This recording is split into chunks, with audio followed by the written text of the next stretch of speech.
This is Trix again, and this is another mind virus production for the social network. And yes, this is just another armchair production. And if you don't know about it yet, an armchair production is basically just me blabbing my head and mouth off. No scripts, and we don't exactly know where we're going. We are, however, starting with a notion or an idea, and today's notion or idea is perspective.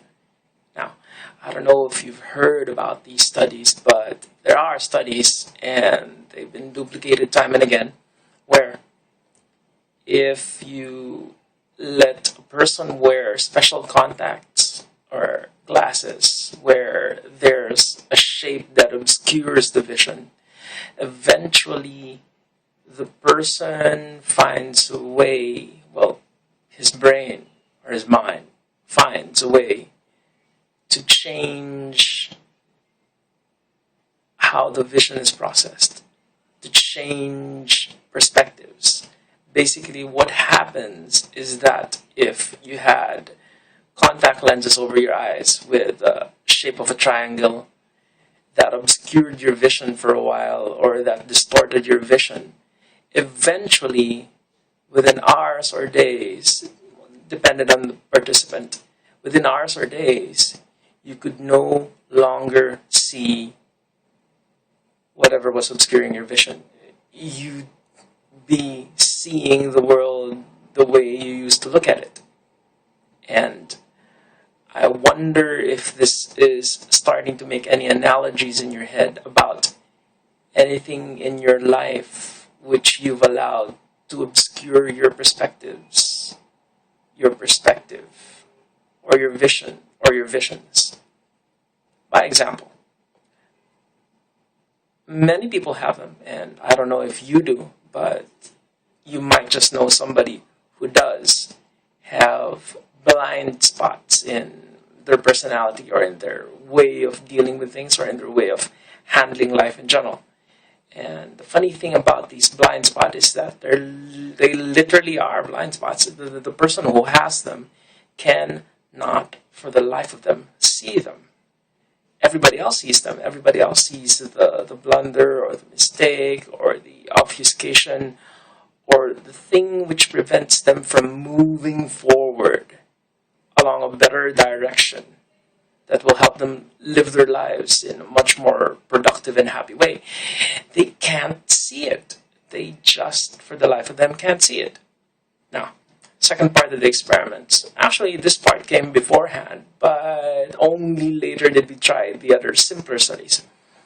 There was an experiment that involved some military dudes, and they let them wear glasses with lenses, which essentially inverted the world. And you can imagine how disorienting that might be to have you look at the world and everything that's at bottom appear on the top and everything that's at top appear at the bottom.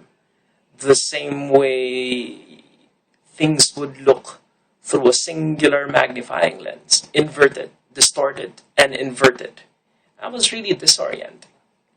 What's strange though is that after a few days and a couple of weeks at most for most people, the mind found a way to rewrite things so much so that even though they still wore their glasses 24/7, the world was no longer inverted. Things were upright. Essentially, the mind, the plastic and highly adaptive thing that it is, found a way to move around, to behave around, to regenerate a picture around the distorted input, so much so that it reperceived the world in a functional and useful way. So much so that the organism, you, could move around and do what you had to do to live your life.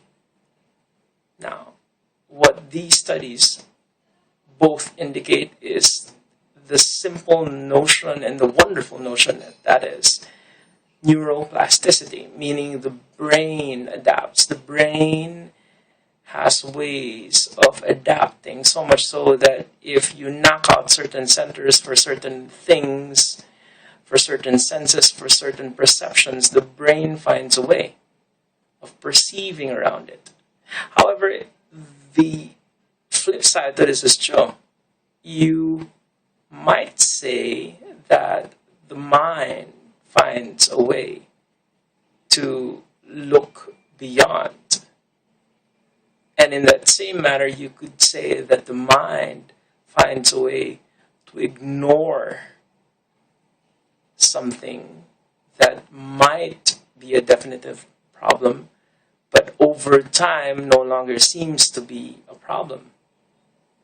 And in that same way, you might say that something which could have had been addressed and taken care of and been a really big point of improvement from if you addressed it so much earlier in the game will persist as a problem, although unnoticed, but will forever hold a person back because they can't see that the problem is there. They no longer have that benefit. They no longer have that perspective. Because the mind, as a processing unit, tends to delete, tends to simplify, tends to make generalizations. And the generalization is if something's always there, your mind will tend to perceive as if it weren't there. Take your regular security guard at the malls. They check your bags. After I don't know how many dozens of people, but very, very quickly, they can no longer tell one bag from another. They really can't. They can't tell because they'll see one bag and then one bag and then one bag unless they're deliberately using new tricks of mind. So they're always alert. The mind will tend to generalize, and if they don't find a way to keep their minds really aware of what they're actually looking for, the mind just overrides it, and then one bag is no different from another. And usually, most of the guards, after half a day at work, will no longer be able to identify if you snuck in something that shouldn't be at the mall you were trying to get into. Now, isn't that sad? And isn't it amazing that we don't do anything about the things we overlook that can make life really messy for us, that can keep holding us back from the things we really want? And it's all about taking note as soon as possible so that you can change your perspectives as soon as possible. And that's probably best to do now.